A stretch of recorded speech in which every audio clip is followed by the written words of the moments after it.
back to school in a 3D printed schoolhouse. With a shortage of classrooms, the quick construction of computer-built schools let students in Malawi resume their education. With nearly 1.2 million available doses of the Johnson & Johnson COVID-19 vaccine, the second phase of Nigeria's vaccination exercise begins throughout the country.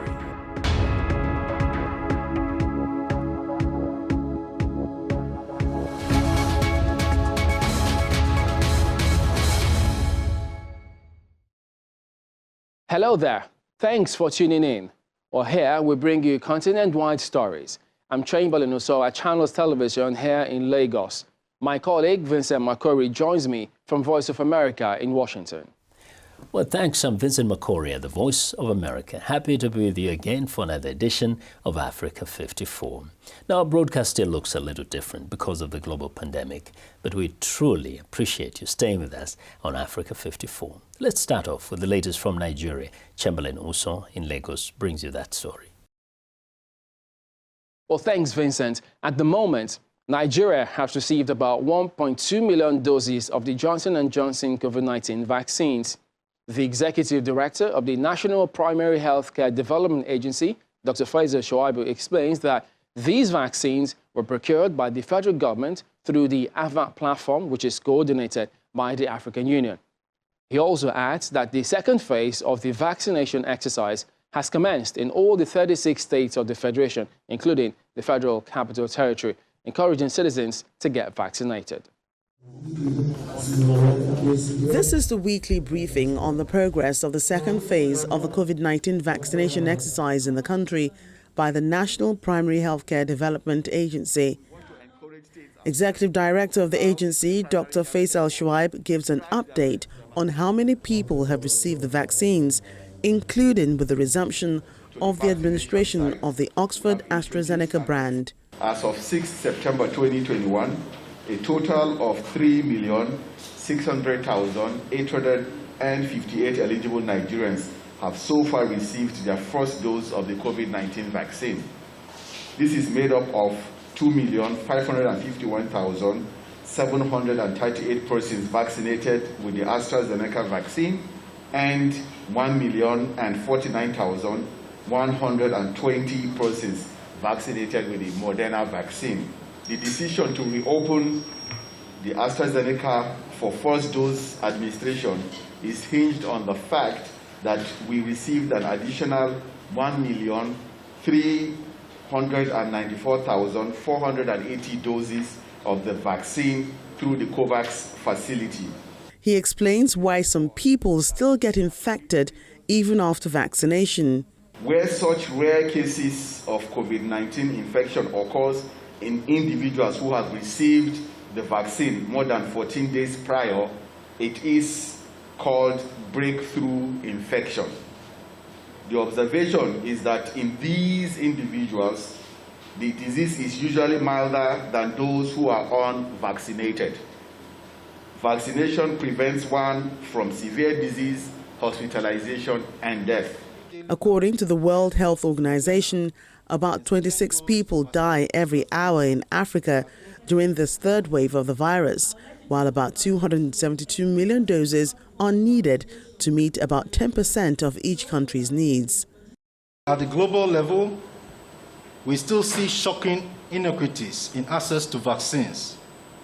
More than 5 billion vaccines have now been administered globally, but almost 75% of them have been administered in just 10 countries. The steady rise in cases from the Delta variant in Nigeria is prompting health authorities to harp on the importance for eligible Nigerians to get vaccinated while adhering to all protective measures. Now, to give his professional opinion about some of these matters is Dr. Seun Akinyemi, who is a public health physician at the University College Hospital, Ibadan. Thank you for joining us on Africa 54. Thank you for having me. Well, yes, we've received some vaccines, the latest being the 1.2 million Johnson & Johnson vaccines. Are you satisfied with the progress of the vaccination so far in the country? Yeah, thank you very much for that question. I think we are making progress. It's heartwarming that we have new doses and that people other than health workers have been vaccinated. It's also heartwarming that we have the single dose that we're planning to use for those in hard-to-reach areas so that they don't have to come for a second round. But we still have more to do, especially in terms of media engagement, enlightenment, ensuring that people know where to get these vaccines. I still ask people asking me every now and then, where can we get vaccinated? And sometimes when you ask from some of the big hospitals, they don't have vaccine. They're only available in some places, maybe one or two government offices. So we have to do more to ensure that it's available everywhere and that people have information there. So will the same suggestion apply for those who want to go for the second jab? Because it appears that they will already be aware that they need to get a second jab. Yes, I think most people who got the first jab must have been told that they need to come back, because on the card, it's written the date for the second jab. So those, I'm not even, I have no issue with those who have had the first jab, because they must have been told to, and most likely they will return to the same place where they got the first jab. But there are a number of people who have not gotten any, and they are clueless as to where they could go. So we need to do more about engaging those people. We are making progress, but I think we can still, we can still do more. Yeah. All right, Minister, we still need to keep the guard and not drop it. But at the moment, WHO figures indicate that 26 people die every hour in Africa. And if I were to put that in context, that's about over 600 people dying every day as a result of inequity in vaccines. What role should African governments play to avert this kind of increase in numbers? Yeah, I think we've said it time and time again that the African government needs to do more in terms of investment in production of vaccine. I believe that this pandemic was an eye-opener. We saw vaccine nationalism, we saw people fighting for their own population first. So we also need to take care of our own people. Our governments need to invest more in the science, in the technology. We need to invest more in research and development and to produce our own vaccine locally. All right, one more thing. The anti-vaxxers, they've been ordered to get vaccinated or lose their jobs. An example is that in Zimbabwe, where the civil servants have been ordered to get jabbed or lose their jobs. What do you make of this? Yeah, this is a very, very tricky situation. As a public health physician, will not advise that we go the way of enforcement. I think we should still do more in engaging people, in ensuring their participation. There's a lot of conspiracy theories with this COVID vaccination. So enforcing and bringing out law and forcing people can only worsen this situation. All right, Dr. Seun Akinyemi, thank you very much indeed for your time. Thank you very much. Now, the mining industry has long been one of South Africa's largest sectors, but women are still a minority in its workforce. Now, a group called Women in Mining South Africa is trying to change that through a mentorship program to help young women enter the field. For VOA, Linda Givertesh reports from Johannesburg. Bailey Sebetlele is a geologist for Harmony Gold Mining. Mining seemed a natural career choice for the 29-year-old with interests in science and exploration. But with women making up less than 15% of the country's mining workforce, fitting in did not come as easily. She recalls the first day without her male supervisor by her side. I had to go underground on my own, do the actual work. I got this other man telling me that, no, Bailey, we're not going to listen to you. You're young enough to be my daughter or my granddaughter, so I'm not going to listen to you. 6 years into her career, Sebetlele says she has built trust with her male colleagues, but the path could have been easier with more support. That's why the nonprofit Women in Mining South Africa launched a mentorship program for 42 young mentees, including Sebetlele, this year. I think that it can become a very lonely journey when you're in these very, very male-dominated industries, and without having some sort of support or guidance, it can force you to leave the industry a lot quicker than you should. So there was definitely a need for mentorship. Mining has long been a male-dominated industry in South Africa. Women could not legally work underground until 1996. An employer organization called Minerals Council South Africa took a survey about work conditions in the industry and found practical barriers for women. There were still comments around issues of inadequate physical infrastructure, things like those unisex toilets, and again, PPE, which is suited for women.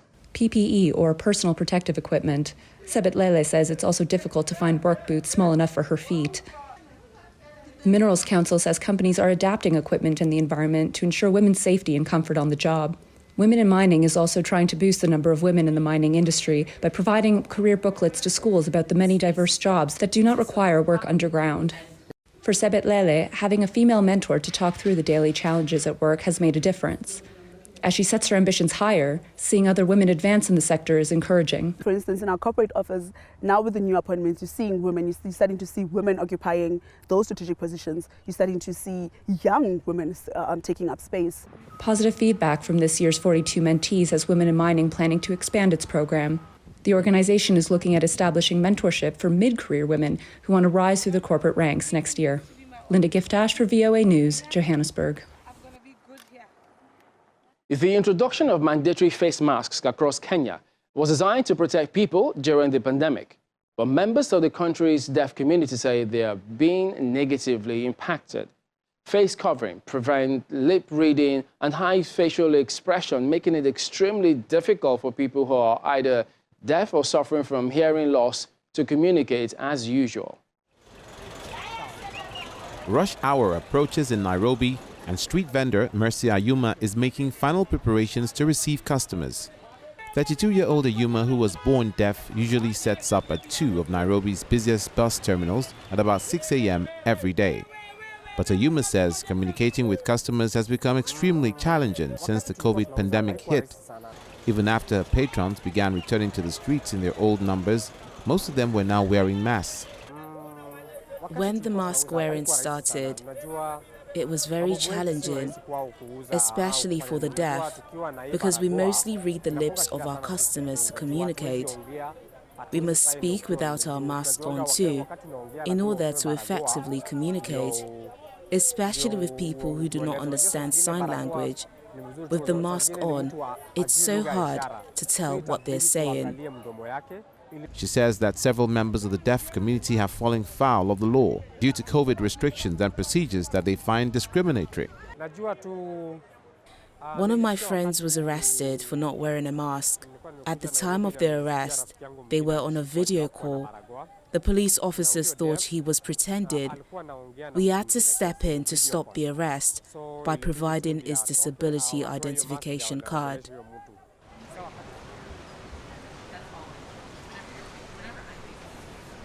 21-year-old Sharon Chirono is a waiter at a popular cafe in one of Nairobi's suburbs. Sharon and her colleagues are all hearing impaired. She says she's lucky to find a job during such a difficult time and in a place where disabilities were embraced. I have worked here for 2 years, and I came here because this restaurant is friendly to the deaf community, and I feel very relaxed because of the inclusiveness and equality, and because they really understand us.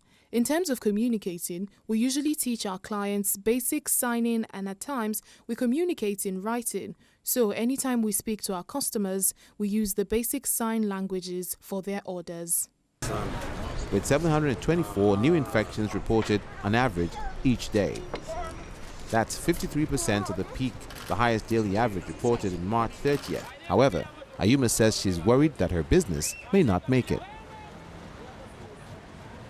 It's time now for a short break, and as we do, we remind you to visit our website, channelsaver.com, for news and programming around the clock. You can also find us at youtube.com/channelsweb.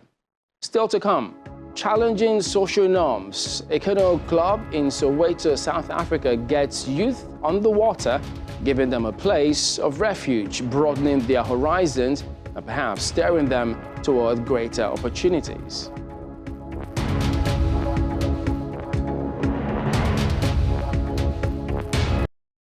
Welcome back to Africa 54. I'm Vincent Makori in Washington.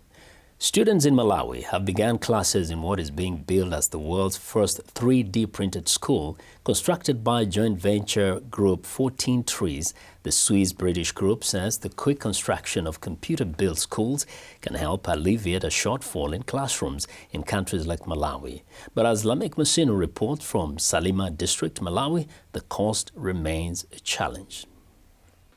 Adif Maulana quit school in 2014 to escape punishment she often received for arriving late.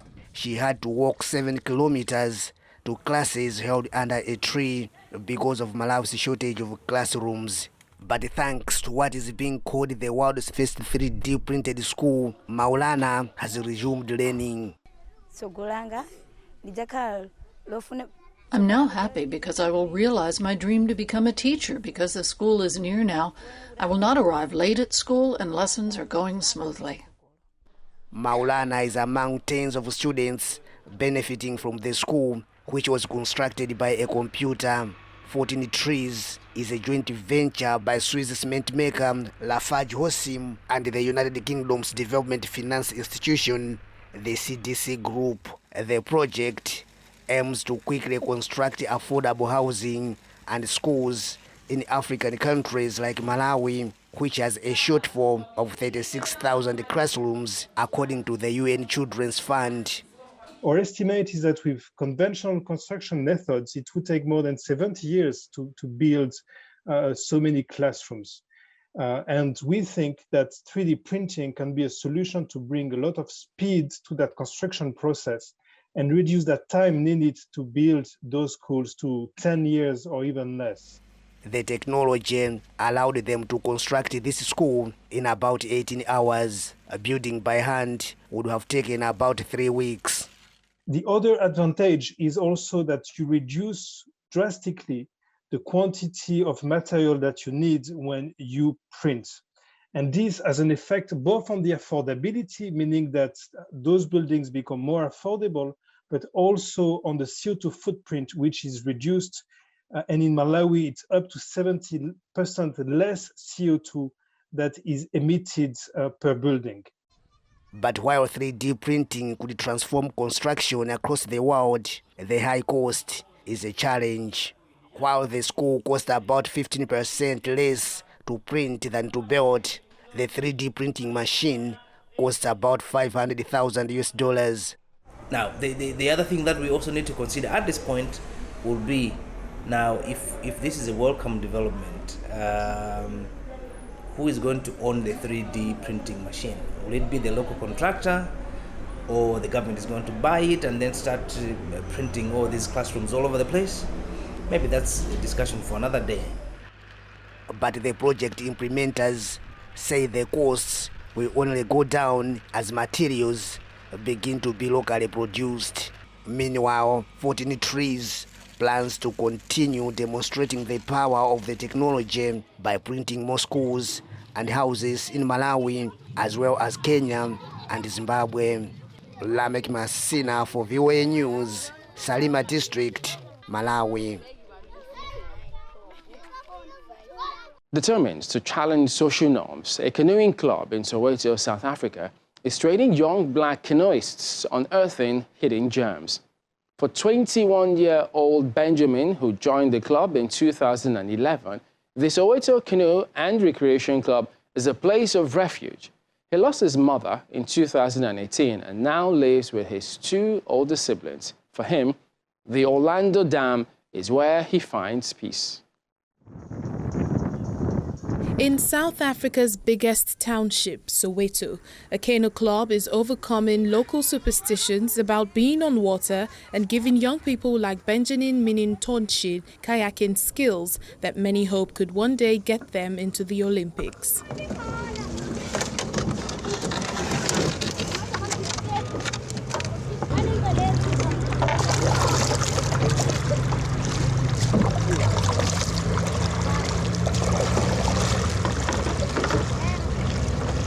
In most parts of South Africa, water sports, especially equipment-heavy ones like kayaking, are the preserve of an elite, mostly white minority.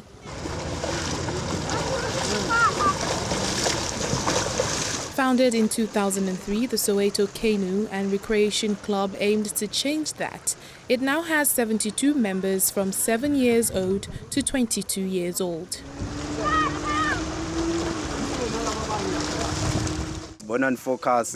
The water helps me focus and be alone with my thoughts.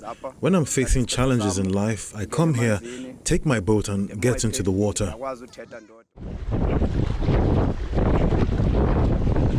Soweto, like South Africa as a whole, suffers from high youth unemployment, with all the social ills that brings.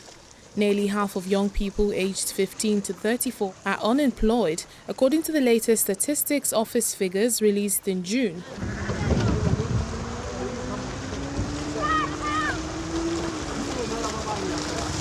Traditional beliefs in malign spirits that occupy lakes and rivers, an obvious turn-off for potential kayakers.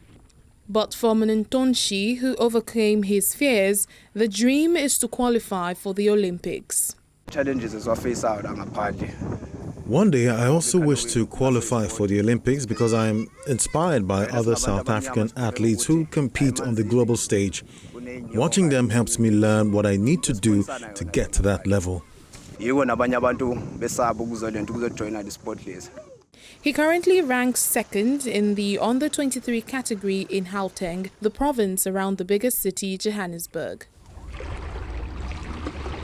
The impact of the COVID-19 pandemic has stretched people's mental health everywhere, and Zimbabwe is no exception. But some Zimbabweans hit hard by the stress have found unique support at the Friendship Bench, the country's biggest counseling service. Columbus Mavunga reports from Harare. Friendship Bench started in 2006 to provide counseling to those stressed or depressed by the political and economic situation in Zimbabwe. The organization now has branches at most clinics and hospitals in Harare and is the only large mental health therapy service operating in the country. The service is run by volunteers who say they do not want to see people stressed. According to Chengetanya Mukapa, country's coordinator for Friendship Bench, many people have stopped meeting others in person due to COVID-19. We continue to provide counseling to people who are affected, who are infected by the COVID-19 pandemic. And again, we are saying that we are not able to do that using our conventional face-to-face. But what we have done as an organization is to migrate to an online platform. But some, such as Elizabeth Chibeka, still come to their offices. The 49-year-old says her father is battling with COVID-19. I have nothing to pay for his medical bills. I am unemployed. I have no means to raise funds even for his food. Those are some things stressing me. Hence, I came here to talk to these people. Dr. Deborah Machando is the chief of mental health for the World Health Organization's office in Zimbabwe. She says COVID-19 has caused a lot of stress to people. Lately, we've been seeing a number of psychological disorders, including panic attacks, insomnia, depression, and also a surge in terms of family conflicts and violence. So there are a number of things that people can actually do to mitigate loss of income. She says they include understanding that the world is in strange times, cutting down on expectations and adjusting downwards on needs. That must be advice for stressed people like Chibeka to take note of as the cases of infections by COVID-19 continue to spike in Zimbabwe, with the Delta variant on the rise. Columbus Mavunga for VOA News, Harare, Zimbabwe. Well, and that's our show for today. You can find all the continent's top news online at voaafrica.com. Check it out. I'm Vincent McCory in Washington. Channels Television has our last word from Lagos. We look forward to bringing you another show next week. Remember, channelstv.com is your source for news and other programming. I'm Train Balanusa. Thank you and goodbye.